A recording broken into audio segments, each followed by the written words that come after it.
This is for the MASA. This is for the MASA. We got Primo right here. I've been trying to get him on the get him on the show for a minute. Because you're an interesting man. You're a very interesting man, and I just that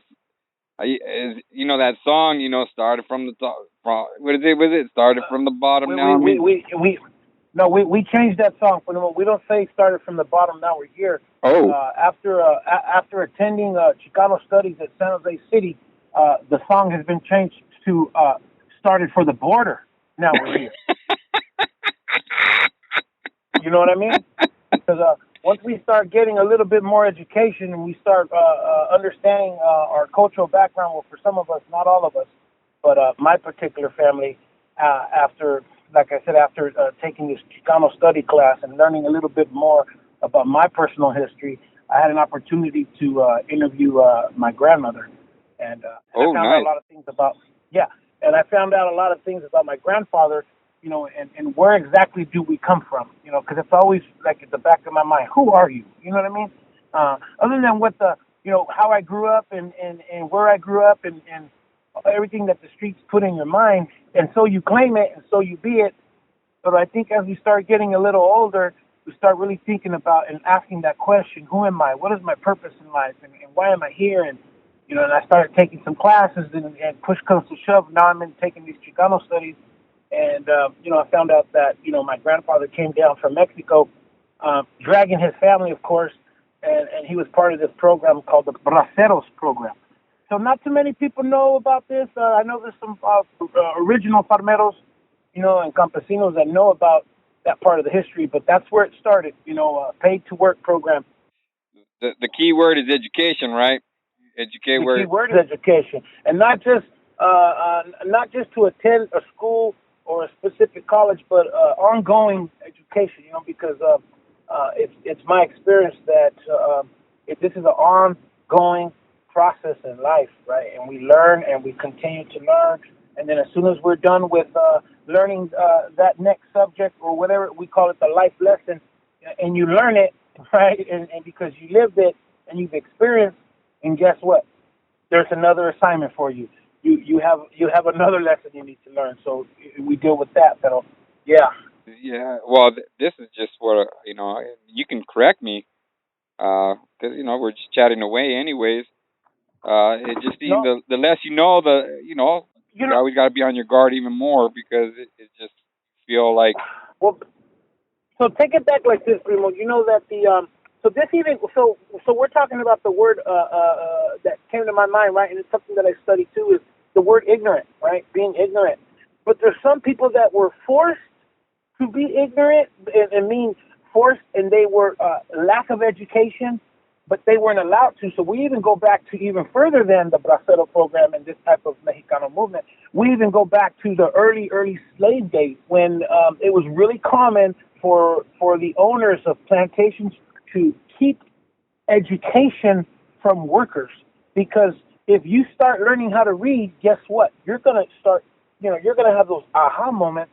You're going to start becoming a little bit smarter. Now you're going to learn how to read books. You're going to learn how to read signs. You're going to know what's more happening in your life. It doesn't have to go back to the slave days. It's still today. And we all have this opportunity to educate ourselves. But, that word ignorant, if you take it as an offense, that's because, you're really owning it, and that's because you have lack of education, and ignorance equals slave, in your mind, because it leaves you in poverty, and it leaves you with just not much things that you can do.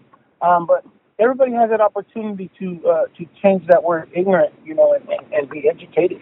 So, right now, I got you on the line because, look at you, you already went back to school. You got your AA degrees and all these, and that's the, I've always used you as a subject, as, from, how you say, went through rough times, and when, now you got out of it, you can say. Is there any, I don't know, I don't want to go too deep, and then. No, that's okay, Primo.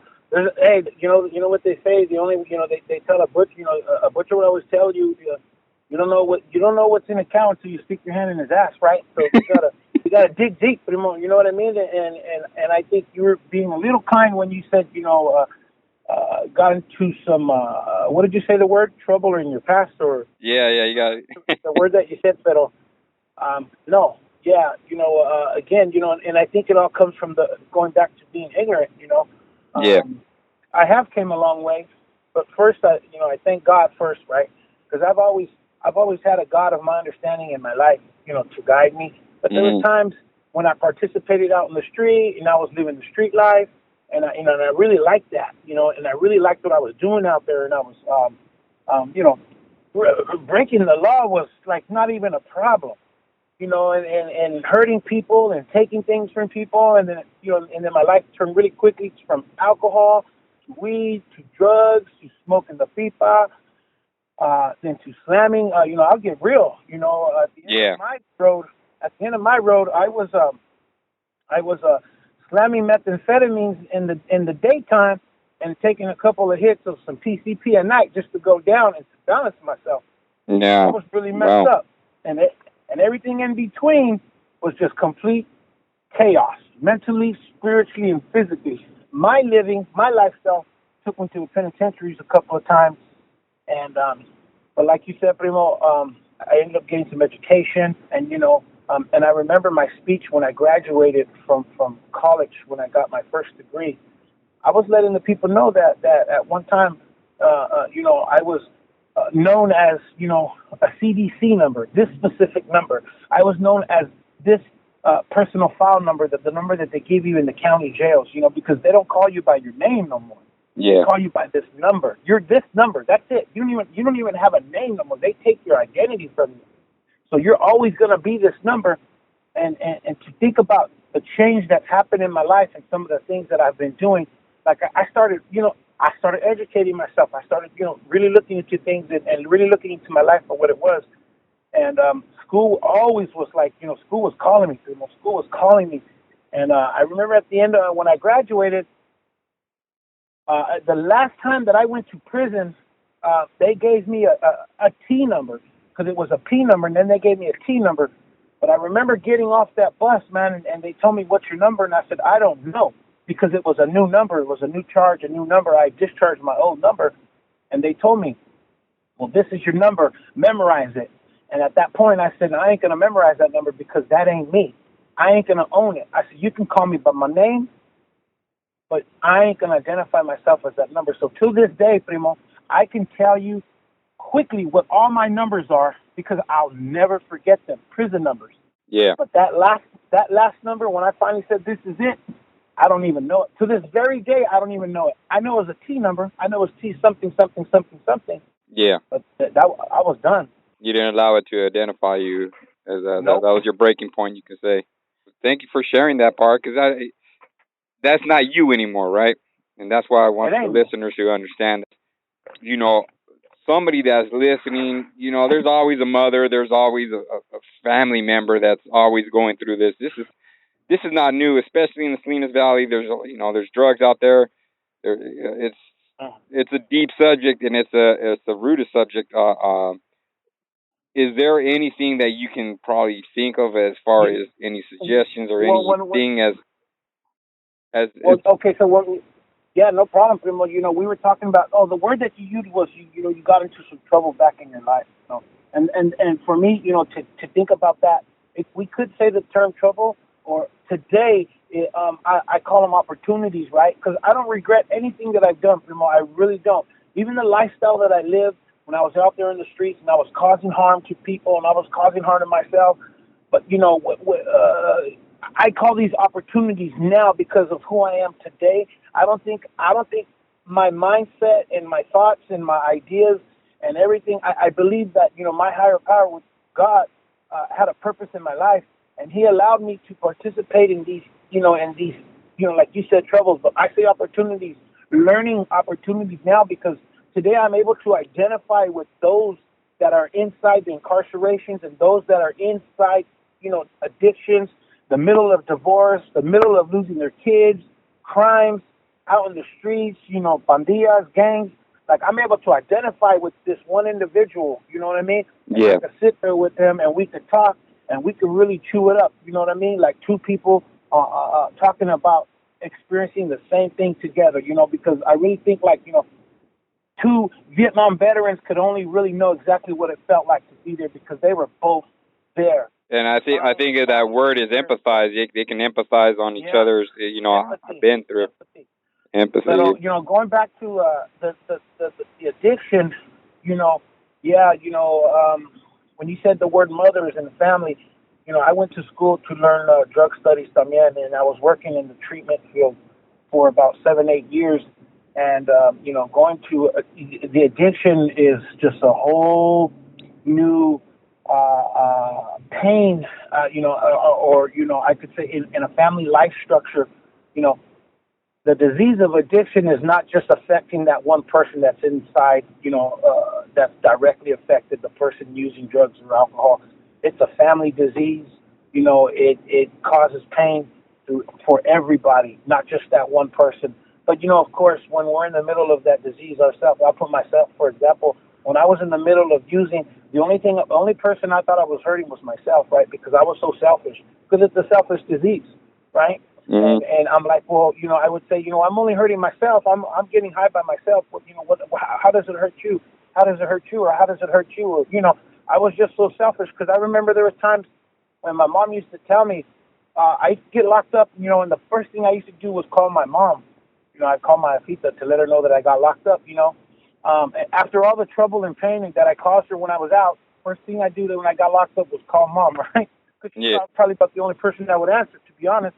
And, and my mom would tell me, mijo, ay, gracias a Dios que, estás en el cárcel. And I was like, whoa, why would you say that to me? I'm your son. Yeah. One day she told me, it dawned on me, Primo, and she said, you know what? I can sleep tonight knowing that you're locked up and I know that you're there and you're not out here, getting into more trouble or pain, causing harm or doing drugs. She said, because when you were out here not sleeping, using drugs, I was at the house awake with you, but I wasn't on drugs. I was awake with stress. And I was, and that's when it really hit me one time, Primo, that the disease was not just hurting myself, but it was hurting family members like my mom, and then I could just imagine, what I put my daughter through, and then my wife at that time, So, yeah. We could talk more about that more in depth on another interview. Yeah. No, I just wanted to kind of introduce because I definitely going to get you on the, on future shows, and appreciate for sharing your We call it experience, strength, and our hopes. Pretty much what we call it. There you go. I want to end this interview with this. If there's anybody out there that is can identify with anything that I had said in this, in this quick interview about drugs or alcohol, or they can't get away or they can't stop, I agree. I know what it feels like when you can't stop, right? Because your body doesn't want to stop, but your heart really wants to. That's the struggle inside. I can identify with you. But I just want to say that there is hope. There is hope because I look at my life today. I'm a walking, living testimony to that hope. His life is in a better place, or his mind's in a better place. Just for sheer entertainment. Hopefully, you can share some of those little.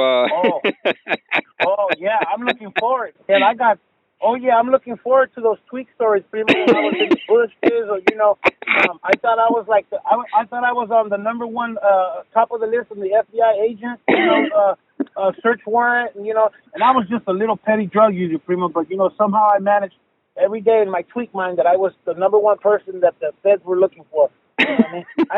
I didn't have nothing but a scraped baggie and a broken pipe in my pocket. They were looking for me. Okay. All right, I was doing things, Primo. You're a whole different world. Let me just end with this. I just want to thank you guys. You know what I mean? You guys, what you guys are doing for the people. I enjoy, that title, MASA for the Raza. I thank you guys because you guys are giving voice to the people. That's what it's about. All right, Primo? Ándale, cuídate. All right.